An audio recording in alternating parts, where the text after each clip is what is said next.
Donald Trump ने दे दी है Zelensky को धमकी के जंग का सॉल्यूशन निकाल लो, ये टर्म एंड कंडीशन एक्सेप्ट कर लो, वरना तुम पे बहुत बुरा वक्त आने वाला है। इसके अलावा डोनाल्ड ट्रंप ने कुछ ऐसी एक्टिविटीज की है, उसके कुछ ऐसे केसेस ओपन हो रहे हैं जिसकी वजह से उसके ऊपर प्रेशर है। लेकिन टैरिफ के मामले में इस टाइम फुल शांति है, टैरिफ के मामला जो है वो कम हुए हैं और इसका इन्फ्लेशन और बाकी इंडिकेटर के ऊपर आपको असर भी नजर आ रहा है। लास्ट वीक जो डाटा है एनएफपी का वो पॉजिटिव आया था, लेकिन बाकी जो डाटाज है जिस तरह के एवरेज आर्ली अर्निंग और इन्फ्लेशन वो खतरनाक डाटाज आए, नेगेटिव आए, इसलिए आपको डॉलर इंडेक्स पे और गोल्ड के चार्ट के ऊपर मिला जुला रुझान देखने को मिल रहा है। अब देखना यह है कि गोल्ड आने वाले दिनों में बुलिश होगा या फिर बेरिश होगा, किस लेवल से बाय करना है, किस लेवल से सेल करना है, ये सारा कुछ बताएंगे इसी वीडियो में, जिसके अंदर मैं आपको सारे फंडामेंटल, टेक्निकल और सेंटीमेंटल एनालिसिस गाइड करने वाला हूं बड़ी डिटेल के साथ। तो वीडियो को पूरे एंड तक देखिएगा। स्टार्ट करते हैं आज के अर्निंग से भरपूर gold weekly analysis. My name is Nawaz, welcome to forex-ustad.com।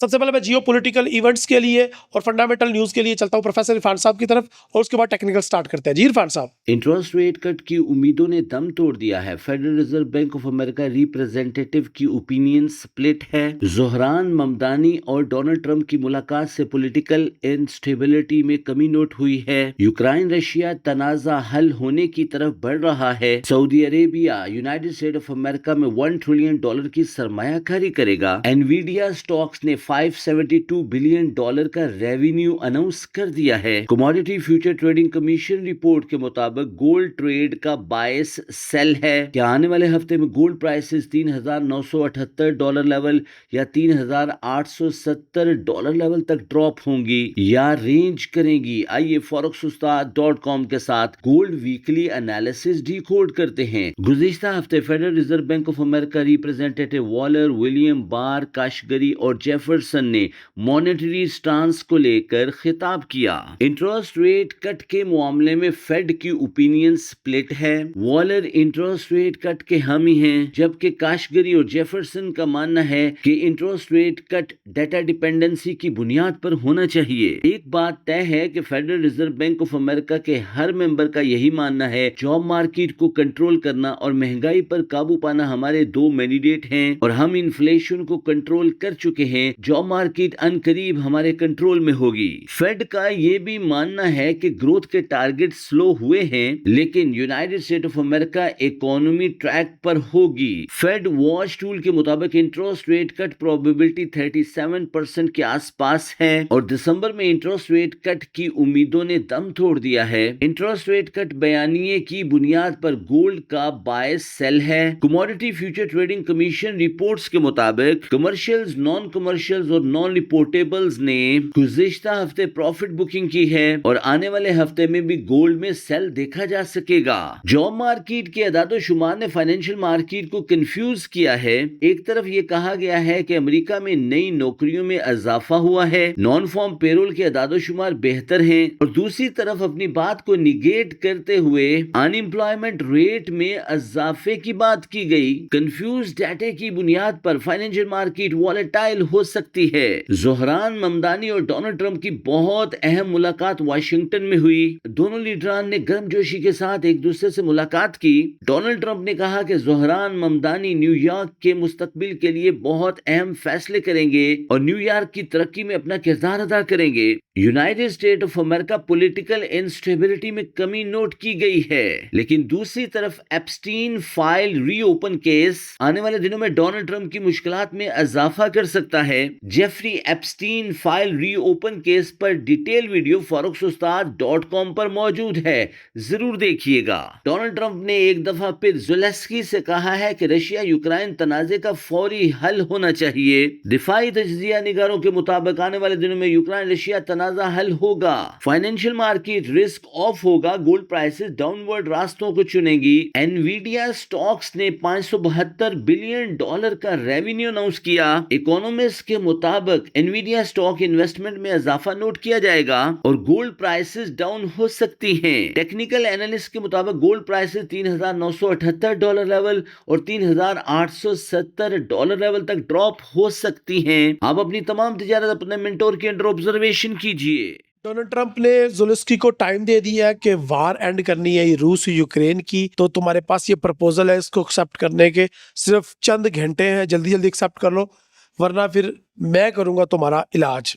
ये तो ज़ेलेंस्की को धमकी दे दी गई है। खैर, अभी कैलेंडर इवेंट्स की अगर हम बात करें तो G20 की मीटिंग जारी है और प्रेसिडेंट लगार्ड बात करेंगे G20 समिट से, और इसमें स्विस के प्रेसिडेंट भी बात करेंगे, गवर्नर, और इसके अलावा जे पोल के भी बात करने के चांसेस है।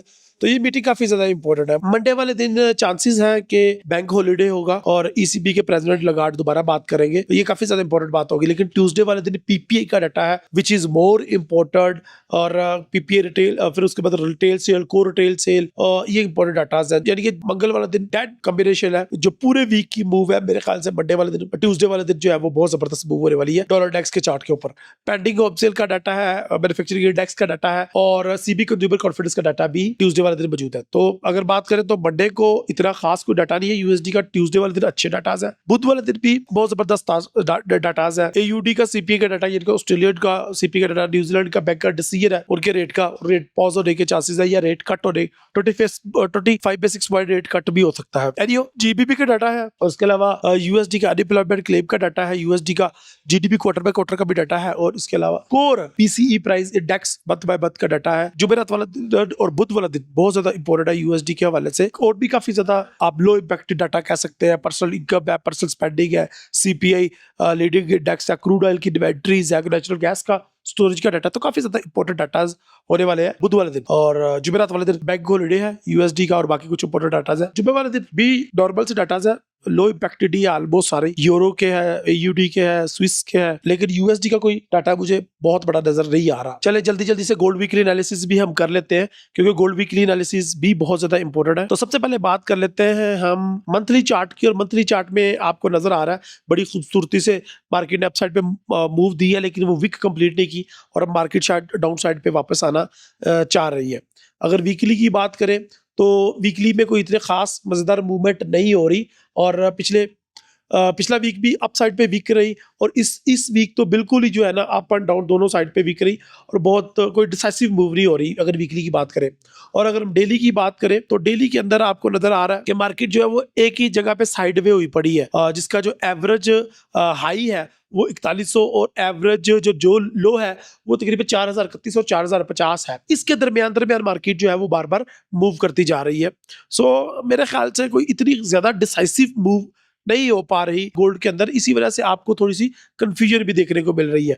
तो ये एक बड़ा बेहतरीन मौका होता है फॉरेक्स उस्ताद के, जो दादा उस्ताद के मेंबर है, या वो जिनको हमने अपना बोर्ड दे दिया हुआ है, वो तो स्कैल्पिंग से भरपूर फायदा उठा रहे हैं, बाय भी कर रहे हैं, सेल भी कर रहे हैं उन्हीं लेवल से, और प्रॉफिट अर्न कर रहे हैं। सो मेरे ख्याल से यहाँ पे कोई डिसाइसिव मूव होने के चांसेस नहीं। गवर्नमेंट शटडाउन तो ओपन हो गया, लेकिन गवर्नमेंट शटडाउन ओपन होने के साथ ही आपको नजर आया कि मार्केट में थोड़ी सी कंफ्यूजन बढ़ी है। एक तरफ डाटा पॉजिटिव आते हैं, दूसरी तरफ इन्फ्लेशन का खतरा आ जाता है। अगर डाटा नेगेटिव आते हैं तो दूसरी तरफ ये आ जाता है कि जी रेट कट नहीं होगा इस दफा, तो ये भी डॉलर के लिए पुलिश है। तो कभी ये आंख बचोली चल रही है, और टू बी वेरी ऑनेस्ट, मैं आपको टू बी वेरी फ्रैंक बताऊं तो ये अगले 3 महीने तक कंटिन्यू रह सकती है। कब तक? सबसे पहले आपको दिसंबर में मार्केट के अंदर, क्योंकि छुट्टियां हो जाएगी, वो एक ही जगह अप डाउन, फिर उसके बाद जनवरी में भी ऐसे ही रहेगा। तो नवंबर, दिसंबर और जनवरी ये ऐसे ही रहता है, इसमें कोई सरप्राइज होने वाली बात नहीं है। तो लोज और हाइस मार्क कर ले और ओडी के दरमियान ट्रेड करें। जब वैसे तो मार्केट डाउन साइड पे आने के ज्यादा चांसेस है, जब भी मार्केट 4050 के नीचे आए तो आप कोशिश करें कि मार्केट जो है ब्रेकआउट दे दे 4000 से नीचे, वरना आप बाय ही करें।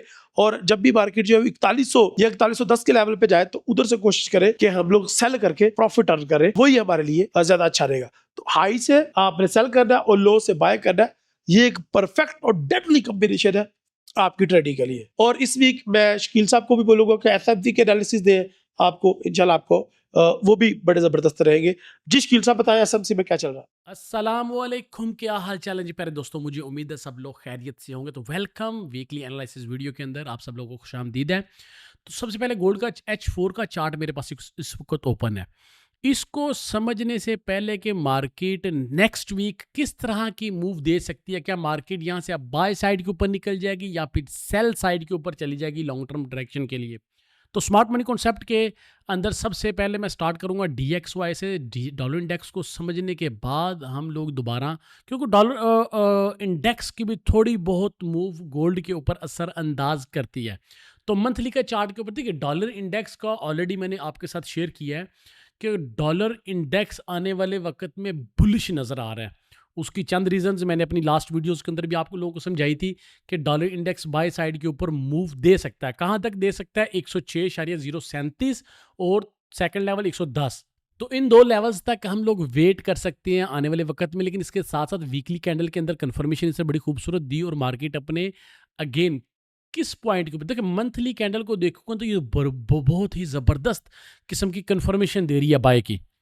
तो क्या इस मंथली कैंडल के ऊपर जो मैंने आपके साथ शेयर की थी चीज़ें कि इस मंथली कैंडल के बिहाफ के ऊपर हम लॉन्ग टर्म के लिए बाय कर सकते हैं, तो रिप्लाई है जी हम लोग बाय कर सकते हैं इस ट्रेंड लाइन की रिजेक्शन से, इस OTE लेवल के ऊपर, कंफर्मेशन के ऊपर, मंथली कैंडल के ऊपर। इसी के साथ डेली की कैंडल को देखेंगे तो यहाँ पे हमारे पास बड़ी खूबसूरत एक रेजिस्टेंस लाइन नज़र आ रही है। तो मार्केट इस वीक इस रेजिस्टेंस लाइन को क्रॉस करेगी और क्रॉस करने के बाद अपना एक बुलिश मोमेंटम की तरफ बढ़ेगी। तो इसकी वजह से एक गोल्ड के ऊपर सेल प्रेशर आ सकता है, ज़रूरी नहीं, लेकिन अगर हम किसी हद तक समझेंगे डॉलर इंडेक्स का तो गोल्ड के ऊपर प्रेशर आएगा। तो चूंकि इसके लिहाज से हमें हर तरीके से सबसे पहले मार्केट इस रेजिस्टेंस लाइन को क्रॉस करे कंफर्मेशन और 106 तक हम लोग डॉलर इंडेक्स के मुकाबले में हर चीज़ यूरो यूएसडी को सेल करेंगे, जीबीबी यूएसडी को सेल करेंगे, यूएसजीपीवाई को मजीद बाय करेंगे, यूएसडी कैड को हम लोग बाय करेंगे, एयूडी यूएसडी को आर्जी तौर पे हम लोग सेल करेंगे, यूएसडी सीएचएफ को अगेन हम लोग बाय करेंगे। यूएसडी सीएचएफ के ऊपर बहुत अच्छी हमने ट्रेड की थी लास्ट टाइम, इस दफ़ा फिर हम लोग यूएसडी सीएचएफ को बाय करेंगे। और गोल्ड, अच्छा गोल्ड के ऊपर क्या होगा इस लिहाज से अब हमने डॉलर इंडेक्स को समझ लिया कि डॉलर इंडेक्स आने वाले वक्त में अगर इस लाइन को ब्रेकआउट देता है तो बहुत ही खूबसूरत गोल्ड के ऊपर सेल साइड के ऊपर मूव आ सकती है, या फिर यूरो यूएसडी जीबीबी यूएसडी इनके ऊपर सेल की तरफ मूव आ सकती है, यूएसजीपीवाई के ऊपर बाय की मूव आ सकती है। लेकिन इसके साथ साथ ये जो रेजिस्टेंस लाइन है मार्केट यहाँ पे अगर डबल टॉप क्रिएट कर रही है, डबल टॉप क्रिएट करने के बाद इस लो को ब्रेक करती है तो देन तो प्रोग्राम ख़राब हो जाएगा। अगेन मार्केट कहाँ पे आएगी? अगेन 97 को मार्केट टेस्ट करने के लिए। देखिए हमेशा फॉरेक्स ट्रेडिंग के अंदर दोनों पहलू देखे जाते हैं, बाय एंड सेलिंग दोनों पहलू। ऐसा लग रहा है मार्केट में मंथली कैंडल के अकॉर्डिंग इसको ब्रेक ही करेगा, लेकिन उससे पहले ट्रैप भी कर सकता। तो ट्रैप के अकॉर्डिंग मार्केट 98.728 के लेवल को अचीव कर सकती है अगेन। लेकिन मेरा बायस गोल्ड के ऊपर अगर DXY के डॉलर इंडेक्स के मुताबिक देखा जाए तो गोल्ड के ऊपर मेरा बाय सेल साइड के ऊपर रहेगा। अगर मार्केट इस रेजिस्टेंस लाइंस को क्रॉस नहीं कर पाती तो आफ्टरऑल गोल्ड के ऊपर ऑलरेडी प्रेशर है बाय साइड के ऊपर। अब बात करते हैं गोल्ड के ऊपर, हम लोग गोल्ड के एनालिसिस करना स्टार्ट करते हैं तो गोल्ड के ऊपर हमें क्या नज़र आ रहा है इस वक्त? तो सबसे पहले बड़े टाइम फ्रेम के ऊपर हमें जाना चाहिए। बड़े टाइम फ्रेम के ऊपर मंथली कैंडल है, तो स्मार्ट मनी कॉन्सेप्ट के मुताबिक मंथली कैंडल के ऊपर आप अगर हम लोग देखेंगे तो लास्ट टाइम हमने जो अपने पास एक पेशन गोई की थी मैंने कि मार्केट इस ब्लॉक को 3760 को टेस्ट करने के लिए आएगी, तो वो तो हो गया सारा कुछ जो होना था। अब अगेन मार्केट बहुत ही अच्छी बुलिश रही है। इस मंथली कैंडल के ऊपर बहुत ही अच्छा इसने गैप क्रिएट किया था और उसने फिल भी किया, लेकिन इस मंथली कैंडल के मुताबिक कहीं पे भी हमें सेल की लॉन्ग टर्म की कंफर्मेशन नहीं मिल रही। तो जब हमें कंफर्मेशन सेल की नहीं मिल रही तो हम लोग लॉन्ग टर्म के लिए सेल नहीं सोच सकते। हाँ, करेक्शन देख सकते हैं। अगर मार्केट यहाँ पे सेल साइड के ऊपर आना स्टार्ट करती है तो मैं इसे करेक्शन का नाम लूँगा। और करेक्शन कहा तो देखिए 3821 और 3460, ये बहुत ही खूबसूरत आपका सबसे पहला FVG है और मैं समझता हूँ इससे खूबसूरत FVG इसके बाद है भी नहीं कोई। तो अगर मैं इसी FVG को अपने पास नोट करूँ, अब हम मंथली के ऊपर अपना कर रहे हैं जी। ये हमारे पास हमने लगाई इसके ऊपर जी, क्या लगाया? फिबो को यूज़ किया। तो फिबो के मुताबिक हमारे पास इस मंथली कैंडल के FVG के अंदर जो सबसे बेस्ट जोन आ रहा है वो 3570 का आ रहा है। तो मार्केट एक दफ़ा लो लगाए करेक्शन लेने के लिए, इसे करेक्शन बोलूँगा मैं। मार्केट प्राइस अगर करेक्शन लेने के लिए नहीं आती है तो मैं 3570-74 से इसको अगेन बाय करूँगा, डायरेक्ट बाय। और ये तो लॉन्ग टर्म के लिए आपको बता रहा हूँ, ये इस वीक नहीं, आगे आने वाले वक्त में हमें नज़र आएगा। लेकिन 3640 इसका पिवट पॉइंट रहेगा इस पूरे FVG का। चले इसको भी हम लोग छोड़ते हैं और आगे बढ़ते हैं किसके ऊपर? हम लोग आगे बढ़ेंगे जी इस वक्त डेली के टाइम फ्रेम के ऊपर, वीकली के टाइम फ्रेम। देखिए वीकली कैंडल्स को अगर देखेंगे हम लोग तो वीकली कैंडल्स हमें क्या बता रही हैं? यहाँ पे बहुत ही नहायत खूबसूरत उसने एक कैंडल क्रिएट की सेल साइड के ऊपर। अगेन इसने कन्फर्मेशन देने की बजाय क्या किया, लास्ट कुछ कैंडल्स को स्वीप किया और अगेन यहाँ पे क्लोजिंग दी। लेकिन उसके बावजूद मार्केट ने यहाँ पे अप साइड की भी कन्फर्मेशन नहीं दी। अब इन 3 कैंडल्स को देख के और इन 3 कैंडल्स को देख के हम लोग ये अंदाज़ा लगा सकते हैं कि जो हमारे पास बेस्ट बाइंग जोन है अभी तक इन वीकली कैंडल्स के मुताबिक, वो हमारे पास 3892 से लेके 3920-30 तक है। यानी कि 3930 से जब भी मार्केट लो लगाने के लिए नीचे आए, हम लोग इस वीक इसको बाय करें विद कंफर्मेशन या डायरेक्ट एंट्री के ऊपर अपने मनी मैनेजमेंट के मुताबिक हम लोग इसके ऊपर ट्रेड करें। और अगर ऐसा नहीं हो पाता, बिलफर्ज ऐसा नहीं हो पाता, तो फिर हमारे पास सेकंड, देखिए इसके ऊपर तो मुझे लॉन्ग टर्म के लिए बाय भी नजर, हाँ करेक्शन थी वो इसने ले ली, फर्स्ट एफवीजी इसने फिल की है। अब अगेन हमारे पास जो सबसे डीपर लो है 3890, मार्केट इसको क्रॉस करती है कन्फर्मेशन, देन तो हम तो 3560-70 वाले वो जो 3600 लेवल देख रहे हैं 3700 उसके ऊपर आ जाते हैं। लेकिन जब मार्केट इस लो को ब्रेक नहीं करती तो हमारे पास बेस्ट बाइंग एरिया 3930 से नीचे नीचे है। अगर वीकली कैंडल्स को देखें तो ये इसने रेंज क्रिएट की हुई है, इसने बहुत आसानी के साथ टैब कर देना है। एक अगर इसी के साथ हम लोग डेली की कैंडल्स को देखेंगे तो डेली की कैंडल्स में भी हमें बिल्कुल वाज़ह नज़र आ रहा है कि मार्केट किसी एक डायरेक्शन की तरफ नहीं जा रही, जस्ट इन ही हाइज एंड लोज के ऊपर बार कंसोलिडेशन। और अगर इसी को चीज़ को H4 के ऊपर भी मैं दिखाऊंगा, एक बड़ी मज़ेदार चीज़ है H4 के ऊपर, लेकिन डेली के चार्ट के ऊपर हमें यहाँ पे एक बहुत ही खूबसूरत ट्राइंगल H4 के चार्ट के ऊपर हमारे पास बहुत ही एक खूबसूरत ट्राइंगल नज़र आ रही है, वो भी आपके साथ शेयर करना चाहूँगा कि आने वाले वक्त में देखें स्मार्ट मनी कॉन्सेप्ट के मुताबिक जो हमारे पास बेस्ट बाइंग जोन थे वो 2 थे H4 के एक्सटर्नल स्ट्रक्चर के ऊपर। सबसे पहले 4000 से नीचे नीचे ये इंड्यूसमेंट की प्राइस थी 3944 के ऊपर, तो ये हमारे पास बेस्ट बाइंग जोन था कि मार्केट जितना लो जाती है इसको बाय किया जाए। ये मैंने ऑलरेडी आपके साथ चीज़ें शेयर की हुई हैं। और सेकंड हमारे पास अगर मार्केट इंड्यूस करती है हमें सेल के लिए, यानी कि कंफर्मेशन देती है, तो इट्स मीन कि ये अगला इसका टारगेट 3500 के करीब होगा। तो ये 2 बड़ी काम की चीज़ें थी हमारे पास। तो लेकिन अभी मार्केट एक ट्राइंगल के अंदर नज़र आ रही है, मार्केट इस ट्राइंगल को क्रॉस ओवर करती है, कंफर्मेशन देते हैं, देन हम टेक्निकल के मुताबिक इसको बाय एंड सेल कर पाएंगे। अब आ जाती है H4 के ऊपर। H4 के ऊपर जो हमारे पास अभी तक का अभी जो लास्ट वीक गुजरा है उसके मुताबिक जो सबसे हाई लिक्विडिटी हमारे पास, हाई तो नहीं, इसको मैं मीडियम लिक्विडिटी बोलूँगा, 3992 के ऊपर है कि मार्केट 3992 के ऊपर आके क्रॉस करे, कंफर्मेशन दे, मैं इसको सेल करूँ 3900 तक, यानी कि पूरे $100 की एक मूव कैश करेंगे। और अगर मार्केट इस प्राइस के ऊपर आकर जस्ट कंसोलिडेशन करती है तो हम लोग यहाँ से बाय करेंगे, या फिर स्वीप करती है यहाँ से बाय करेंगे, और इसका टारगेट फर्स्ट हमारे पास 4131 जो कि हमारे पास प्रीवियस वीकली हाई भी है। तो बिल्कुल सेम इसी तरह से प्रीवियस इस वीकली हाई के ऊपर आके मार्केट इसको क्रॉस करती है तो सबसे पहला टारगेट 4174, सेकंड जो उससे पहले हमारे पास हाई था 4243। अब इन तीनों लेवल्स के बाद ये हमारे पास एक बहुत ही बड़ा ब्लैक होल है जिसको मार्केट डेफिनेटली टैब करने के लिए आएगी, और ये 4287 का लेवल है जहाँ पे मार्केट ने आना है इसको टैब करने के लिए। ब्लैक होल है, यहाँ पे मार्केट ने आना है इसको टैब करने, हमें ट्रैप करने के, बस अब ये बाय साइड के ऊपर निकल गई और निकल गई। तो 4200 और 4300 का ये जो 4200 हमारे पास 83 और 4314 तक का ये लेवल है, यहाँ पे तकरीबन 65% चांसेस है कि मार्केट इस लेवल को यहाँ पे इसको क्रॉस करेगी, हमें बताएगी बस बाय साइड के ऊपर गई, और यहाँ पे आकर कंफर्मेशन देगी सेल की, या फिर रीटेस्ट करेगी, ट्रैप करेगी, अगेन सेल साइड के ऊपर मूव देगी। कहाँ तक देगी? 3888 तक।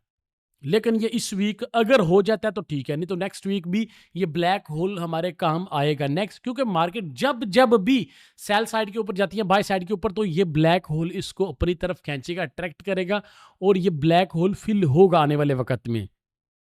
अच्छा, 2 चीज़ें मैंने आपके साथ शेयर की हैं, ट्राइंगल, ब्लैक होल, और ये प्रीवियस वीकली हाई और लो, इसे आप सपोर्ट एंड रेजिस्टेंस का नाम दे सकते हैं। इनकी मदद से हम लोग बाय या सेल कर सकते हैं। मेरा इसके ऊपर झुकाव किस चीज़ के ऊपर, देखिए ये बड़ी खूबसूरत एक रेड ट्रेंड लाइन लगी हुई है, इससे नीचे ये ट्रेंड मार्केट ने देखिए इसके अंदर ही काम किया, उसके बाद इसको अगेन क्रॉस किया है, क्रॉस करने के बाद अगेन सेल साइड को उसी के अंदर आकर मार्केट आके कंसोलिडेशन करना स्टार्ट कर दी है।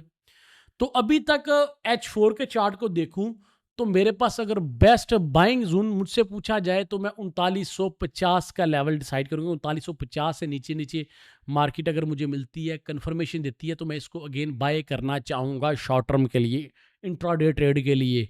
और अगर मुझे मार्केट 4170 से ऊपर ऊपर या 4170 के करीब मिलती तो मैं इसको सेल करना चाहूँगा इंट्राडे। ये लेवल्स है ना, यहाँ से सेल होगा शॉर्ट टर्म के लिए, चाहे इसके ऊपर पूरी मूव हो। इसी तरह से 3950 के ऊपर मार्केट एक दफ़ा बाय साइड के ऊपर निकलेगी तो मार्केट इसी तरह से अभी कंसोलिडेशन कर रही है।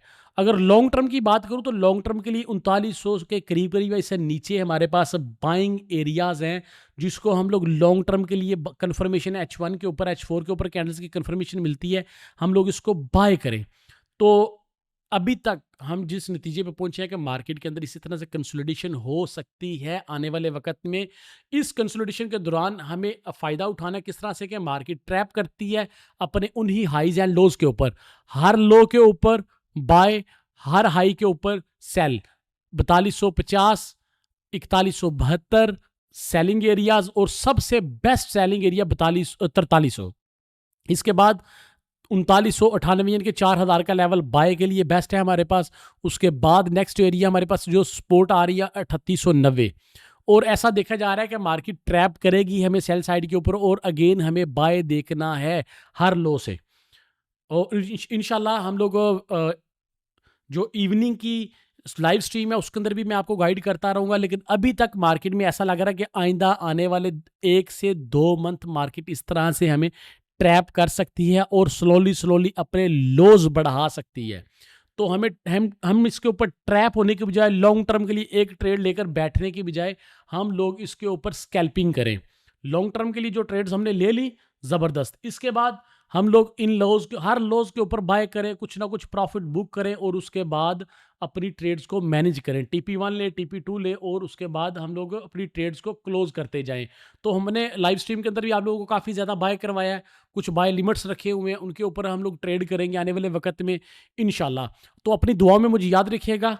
अल्लाह हाफिज़।